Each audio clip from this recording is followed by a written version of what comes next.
Racisme, misogynie, détraqué sexuel et même nazisme. Tout ça, c'est l'antagoniste le plus controversé de Hazbin Hotel, Adam. Se croyant l'homme parfait car il a engendré le début de l'humanité.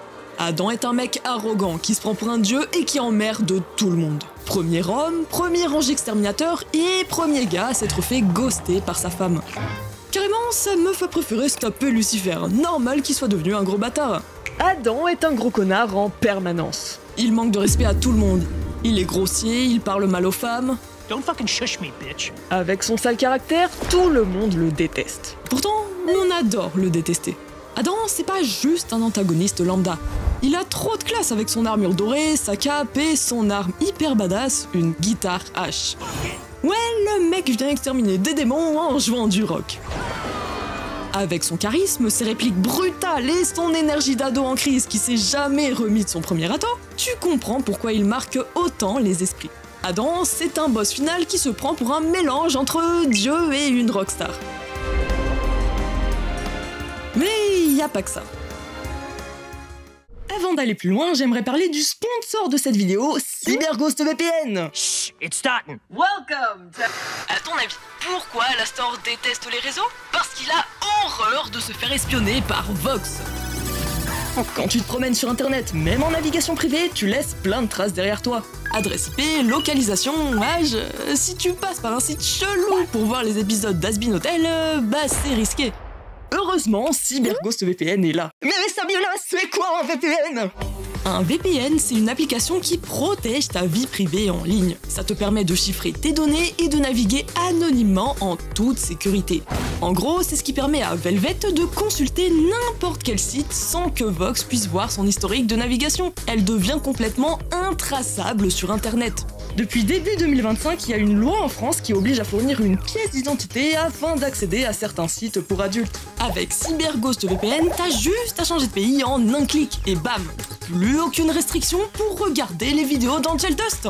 Mais c'est pas tout. En un clic, j'ouvre un portail comme Blitz et je spawn aux US. Grâce à la géolocalisation, j'accède instantanément au meilleur catalogue de séries. Il y en a quand même 2 fois plus que chez nous. Netflix, Disney+, et Amazon Prime. Parfait pour regarder Hazbin Hotel. Une petite envie de séjourner à l'hôtel Hazbin? Avec CyberGhost VPN, t'as juste à pointer vers ton pays de destination. Les billets d'avion et d'hôtel sont alors beaucoup moins chers. Pareil avec plein de tes abonnements en ligne. CyberGhost VPN compte plus de 38 millions d'utilisateurs dans le monde. Leur note sur Trustpilot est top, les gens sont hyper contents, donc on peut vraiment leur faire confiance. Tu te dis sûrement que ça coûte cher, mais si tu es fauché comme moi, sache que CyberGhost a préparé une offre spéciale à moins 83%. Ça revient à seulement 2 € par mois. C'est un prix vraiment canon. Même les démons fauchés comme Charlie peuvent en profiter. En plus, Charlie peut aussi faire profiter son abonnement à tous les résidents de l'hôtel, en protégeant jusqu'à 7 appareils. C'est compatible iOS, Android, macOS, Windows, téléphone, console et même la montre connectée de Serpentius.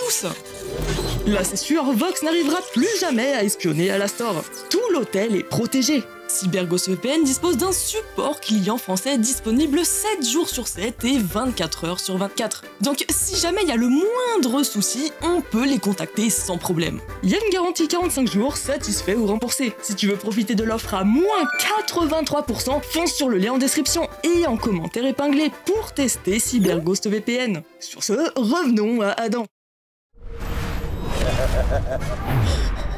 Ce qui me fascine le plus, c'est son masque. On se demande bien pourquoi d'ailleurs. Son masque, il ne l'enlève jamais. Pas une seule fois dans la série. On sent qu'il cache un secret bien sombre derrière. Parce qu'au fond, Adam, c'est l'incarnation du complexe d'infériorité déguisé en arrogance absolue. Il veut imposer son pouvoir et écraser l'enfer. À lui seul, il est plus démoniaque que les pires overlords. On dirait presque que son but ultime, c'est de prouver qu'il est le plus fort. Mais plus il hurle qu'il est supérieur, plus on sent qu'il se bat contre ses propres insécurités. T'en penses quoi, toi? Adam, simple guerrier divin ou parodie de rockstar ridicule? Moi, j'ai ma petite idée, alors accroche-toi parce qu'on va creuser.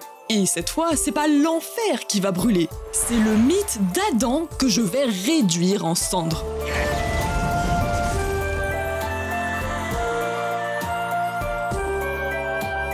Si tu veux comprendre Adam, faut remonter à son origine.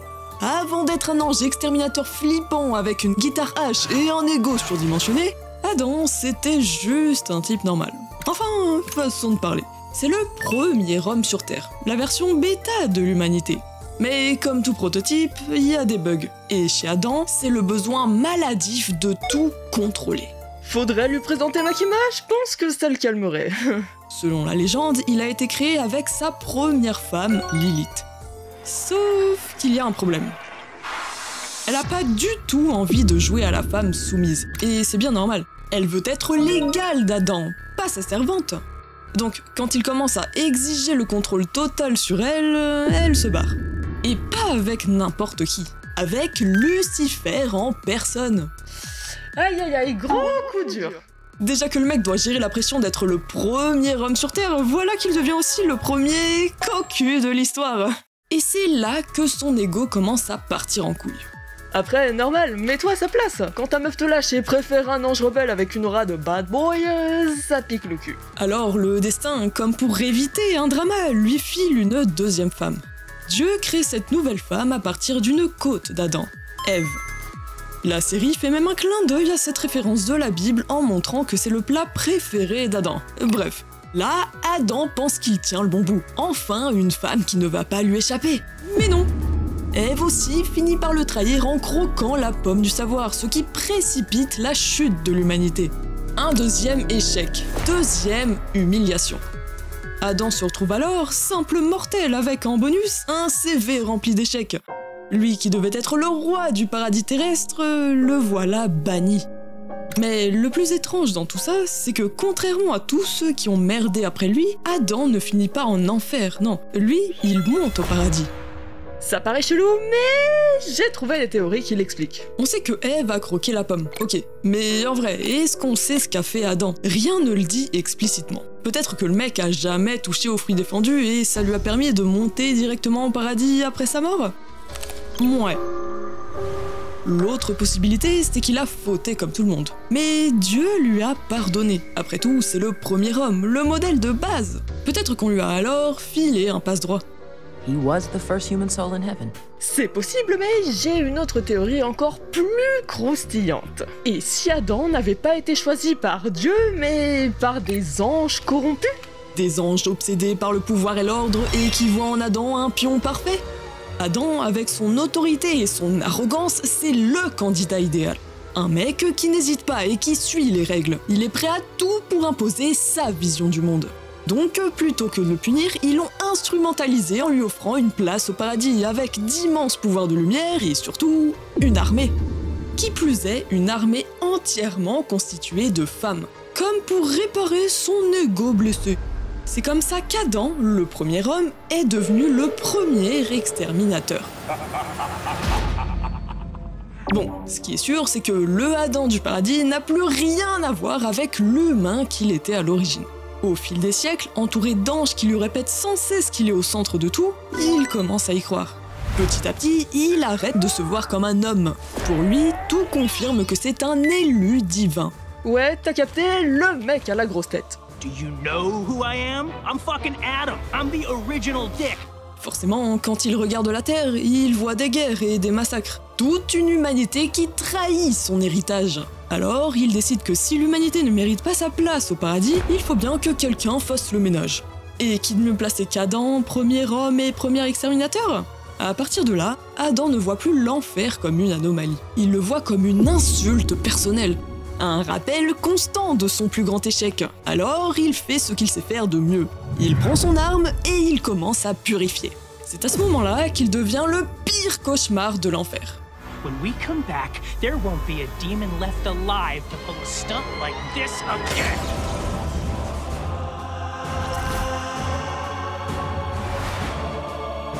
Adam est persuadé d'avoir une mission sacrée que personne d'autre ne peut accomplir, purger l'enfer.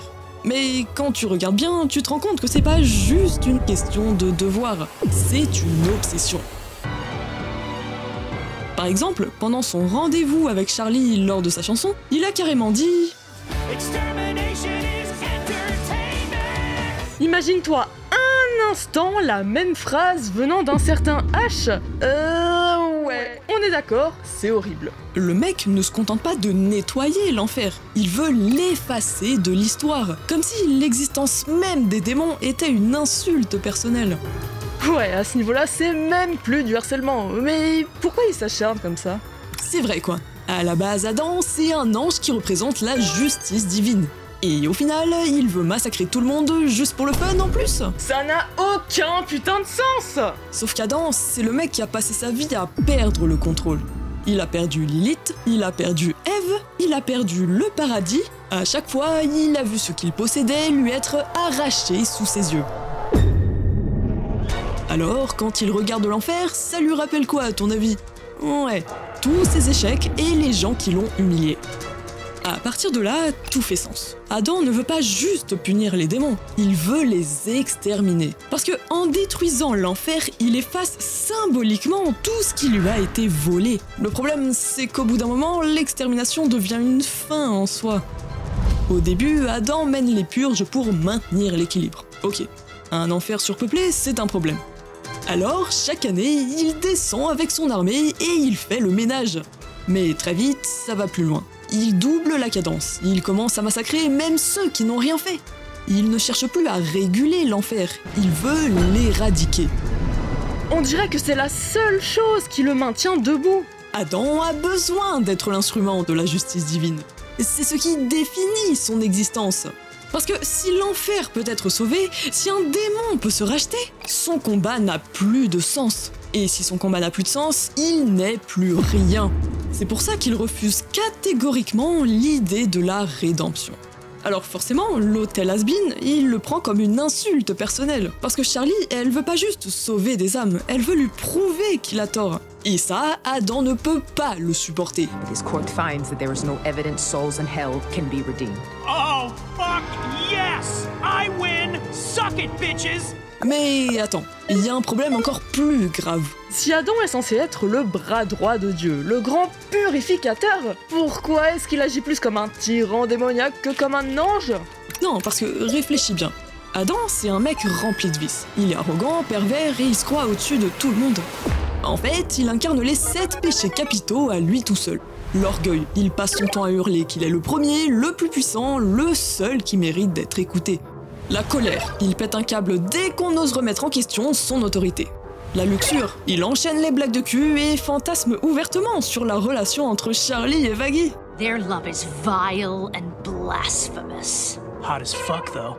L'avarice et la gourmandise. Il a constamment faim de destruction et il veut garder tout le pouvoir pour lui tout seul.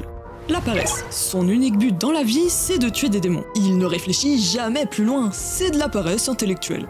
L'envie. Il est littéralement obsédé par Lucifer. Il lui en veut d'avoir pris Lilith, d'avoir défié Dieu et d'être devenu plus puissant que lui. Est-ce que tu captes l'ironie du truc? Adam, l'ange purificateur, est plus démoniaque que ceux qu'il massacre.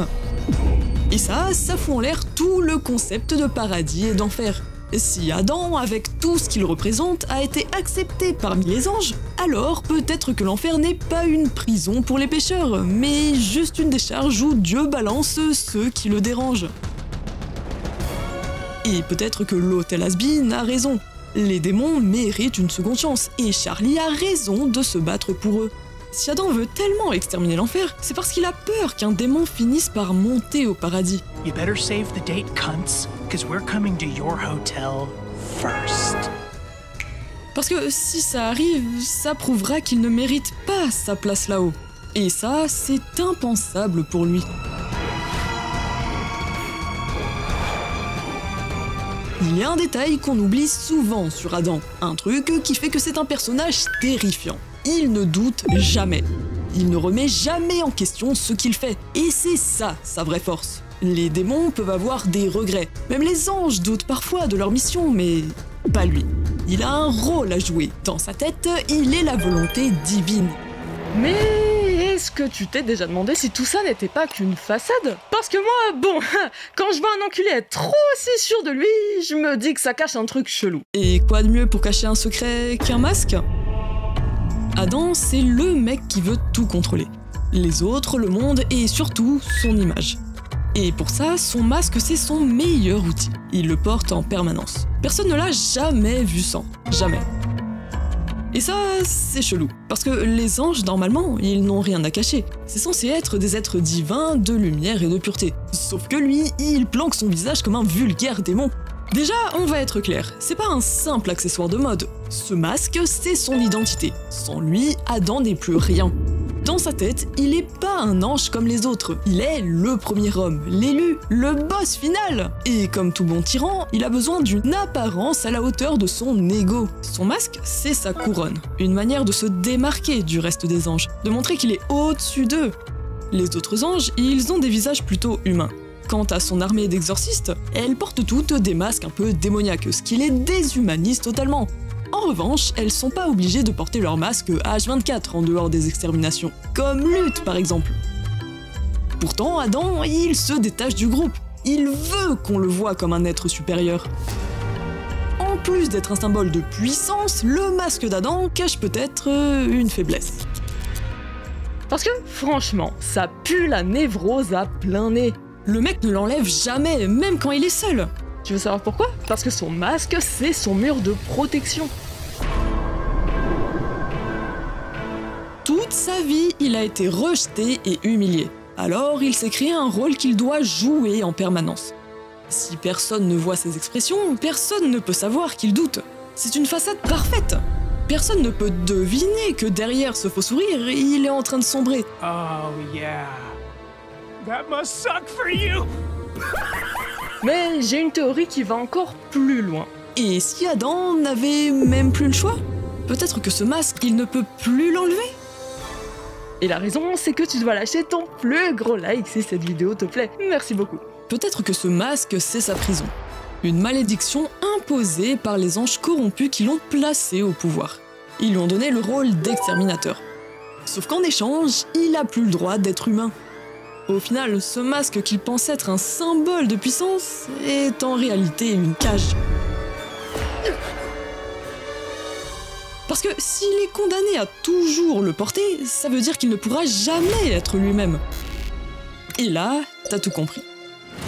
Adam, le grand exterminateur, le mec qui voulait tout contrôler, il n'a même pas le contrôle sur lui-même. Et c'est là qu'on arrive à son plus grand cauchemar. Le moment où il perd son masque.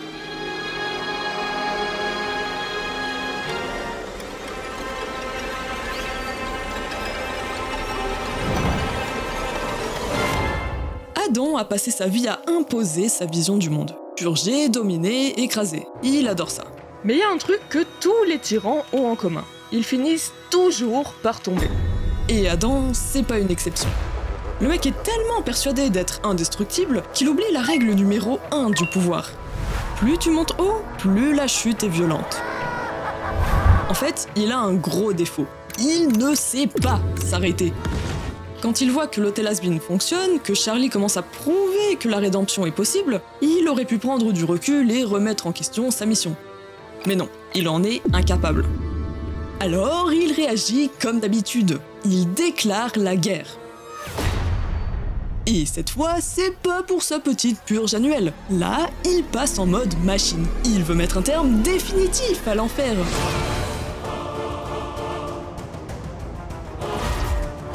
Sauf qu'il a sous-estimé un truc essentiel.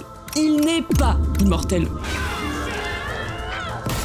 Il est arrogant, il sous-estime ses adversaires et surtout, il oublie qu'il n'est pas le seul à vouloir gagner. Et c'est là que la boucle se boucle. Adam a passé des millénaires à haïr Lucifer. Ce mec lui a tout volé. D'abord Lilith, la femme qu'il n'a jamais pu dominer. Ensuite l'autorité, en osant défier Dieu. Et maintenant l'enfer tout entier, en devenant son roi absolu. Alors, quand Adam voit Lucifer, c'est personnel. Ce duel, pour lui, c'est pas juste une bataille. C'est sa revanche. Il veut prouver qu'il est le plus fort. Il veut défoncer le mec qui lui a tout pris. Sauf qu'il y a un petit souci.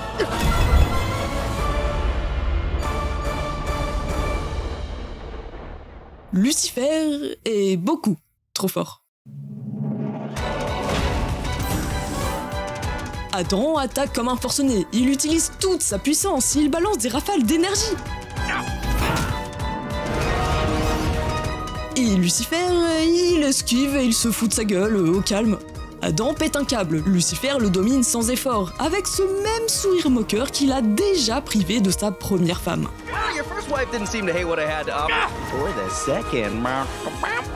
C'est comme si l'histoire se répétait. Sauf que cette fois, Adam n'a pas le luxe de se relever. Enfin si, mais quand il le fait, l'humiliation est totale.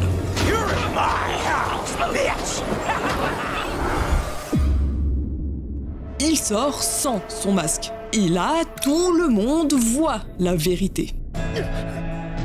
Adam n'est pas un dieu. Il n'est même plus un ange. C'est juste un mec brisé. Et le pire dans tout ça, c'est même pas Lucifer qui porte le coup fatal. Non. Adam, le premier homme, l'ange exterminateur, la figure de toute puissance divine, meurt d'un coup de poignard dans le dos. Pas par un autre grand guerrier, pas par un duel épique, non. Il est tué par Nifty. Un petit démon insignifiant qui profite du chaos pour le planter sans gloire. C'est quand même sacrément ironique, tu trouves pas? Il voyait les démons comme des parasites insignifiants qui méritaient d'être écrasés comme des nuisibles. Il finit tué comme une grosse merde par l'un de ces êtres qu'il méprisait tant. Une mort minable qui détruit complètement son mythe. Et la dernière chose qu'il entend avant de mourir, c'est une blague pourrie de Lucifer. Hey, you got something sticking out of your thing there. On pourrait croire que c'est la fin de l'histoire. Adam est tombé et l'enfer peut enfin souffler. Mais franchement, t'y crois toi? Parce que si tu regardes bien Has-Been Hotel, t'as sûrement remarqué un truc. La mort, c'est jamais vraiment la fin.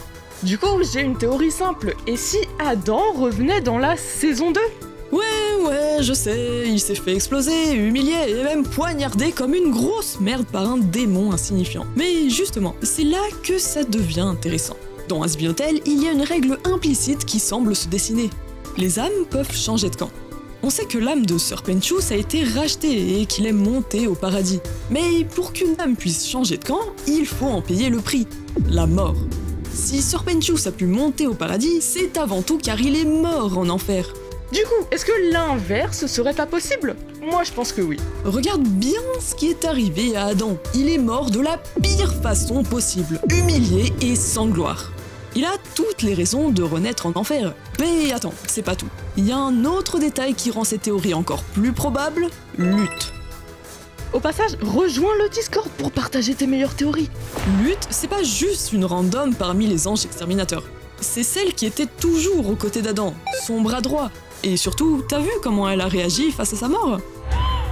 Si Adam revient, ce sera peut-être pas en tant qu'ange, mais bel et bien en tant que démon. En tant que sinner. Imagine, Adam, le purificateur de l'enfer, condamné à y vivre. Et Lutte qui refuse d'accepter ça et tente de le sauver. Ça pourrait être une singerie! En fait, sa transformation en démon pourrait être le twist parfait. Ça permettrait de boucler le plus grand paradoxe de son personnage. Adam, c'est l'ange qui veut prouver qu'aucun démon ne mérite de rédemption. Et au final, il deviendrait le démon qui veut désespérément retrouver sa place au paradis. Et même, pourquoi pas, voir Adam essayer de rejoindre l'hôtel de Charlie. Alors là, ce serait la singerie absolue. Ce serait pas magnifique, ça? Alors, prépare-toi. Parce que si cette théorie est vraie, Adam n'a pas dit son dernier mot. N'hésite pas à liker, t'abonner et partager, ça m'aide énormément pour le référencement. Et si tu es encore là, commente Ange.